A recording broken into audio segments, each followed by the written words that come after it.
Frères et sœurs, amis dans le Seigneur, l'Église du Christ de Léogane, par son prédicateur Chénet Augustin, vous frappe à la porte pour vous apporter votre émission tant aimée, Chemin Vérité. Nous tenons à le répéter pour rafraîchir votre mémoire. Chemin Vérité, c'est une émission présentée par le ministre Chénet Augustin de l'Église du Christ de Léogane, mais l'émission est conçue et préparée par les ministres de l'Église du Christ de la communauté haïtienne. C'est-à-dire, l'émission n'est pas une émission à titre personnel. C'est ce qui fait d'elle, non une émission dogmatique ou de propagande, mais une émission qui annonce les oracles de Dieu, surtout dans les pages sacrées du Nouveau Testament. Aujourd'hui, nous sommes venus pour continuer la leçon numéro 2, intitulée « Le plan du salut de Dieu pour l'humanité ».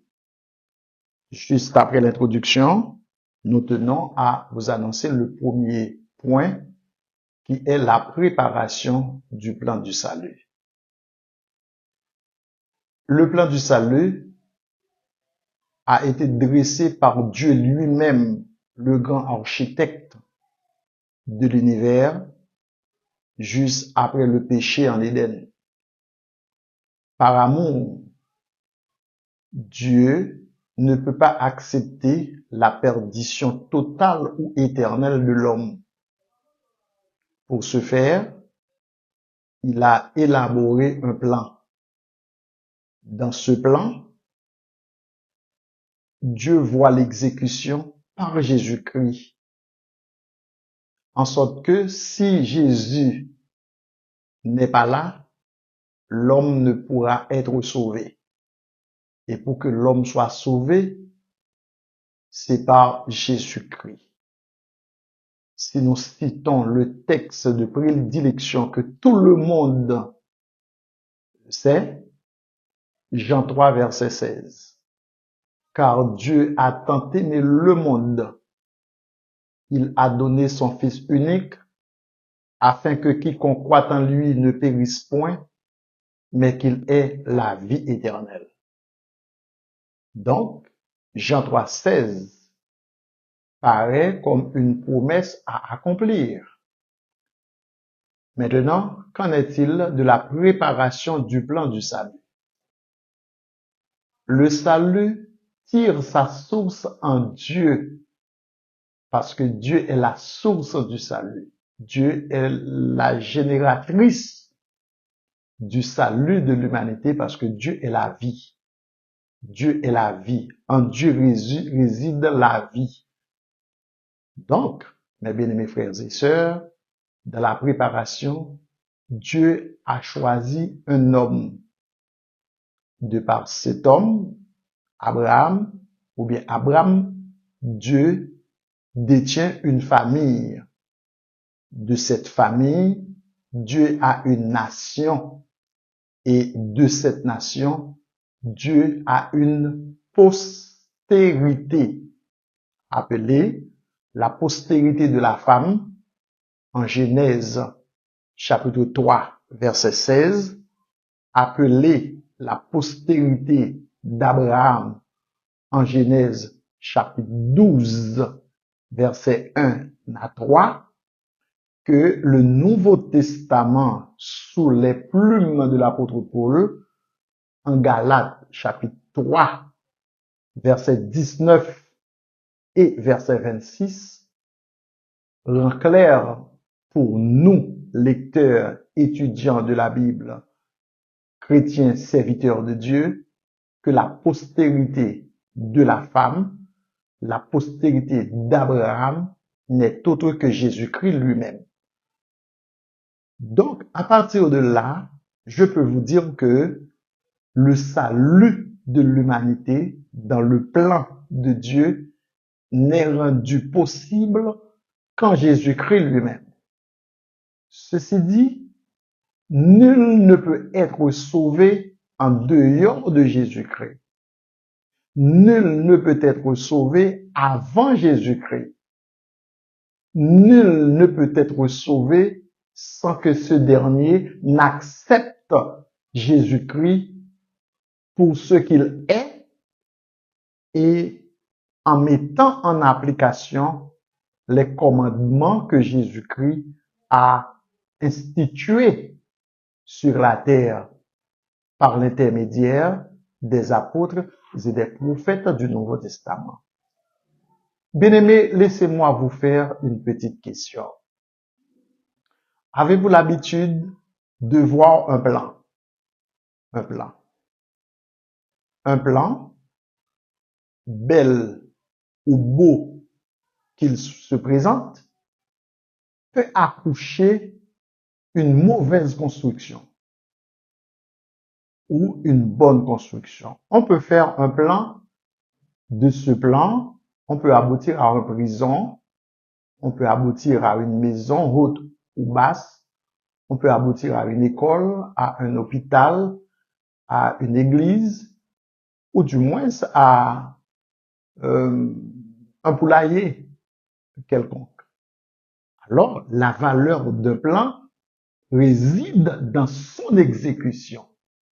Eh bien, pour que l'exécution du plan soit bel et bien regardée, considérée et présentée, faut-il bien que le plan suive son trajectoire.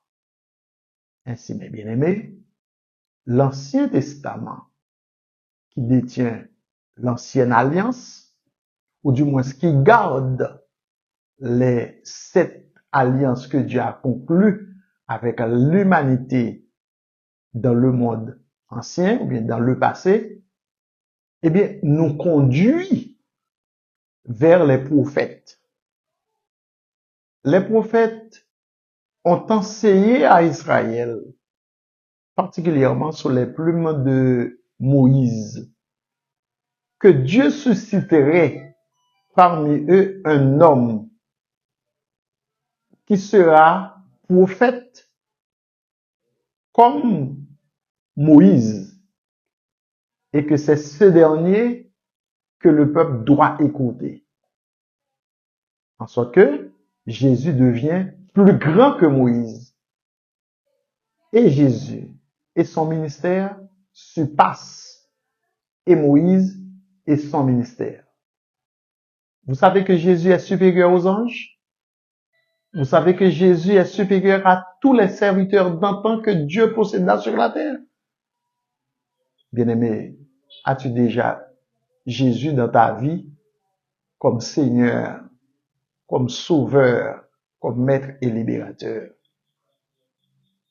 Pas de discussion que Jésus, le Sauveur du monde, fut né.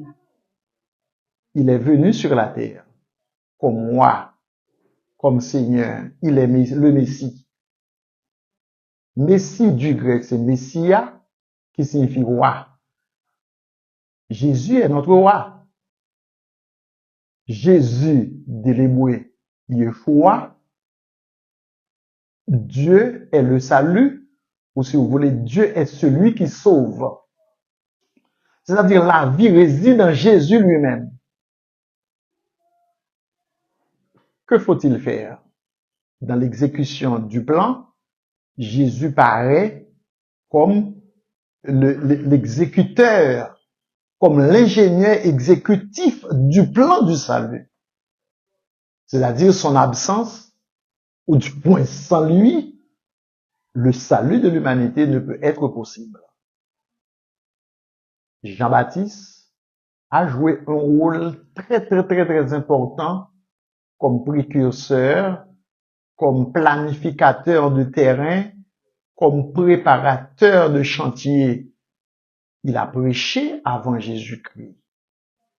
Et, dit-il, je suis venu avant le Sauveur. Un homme que je ne suis pas digne de même délier le courroie de ses chaussures.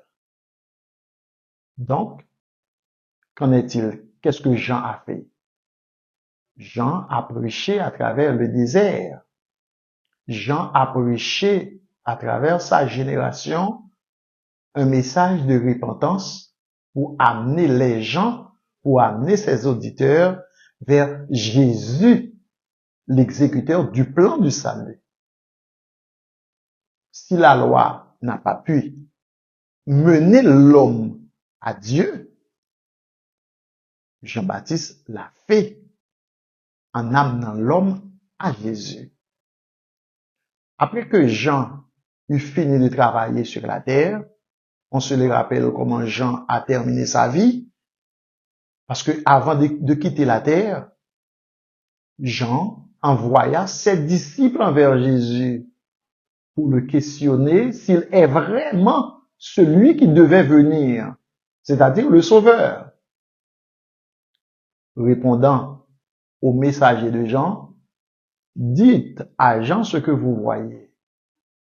Les aveugles voient, les boiteux marchent, les muets parlent, les morts ressuscitent, eh bien, les démoniaques sont guéris. Alors, Jean a dû prêcher son fervent message, dénonçant Hérode d'avoir pris Hérodiade, la femme de son frère. Avec ce message, Jean a dû quitter la terre.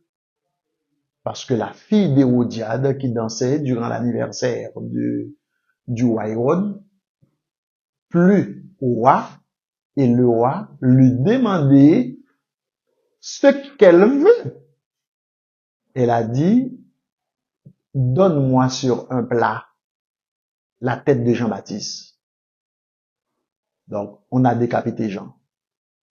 Et une fois que Jean eut allé, après avoir planifié le chemin, Jésus prend la relève pour mettre le plan du salut en exécution.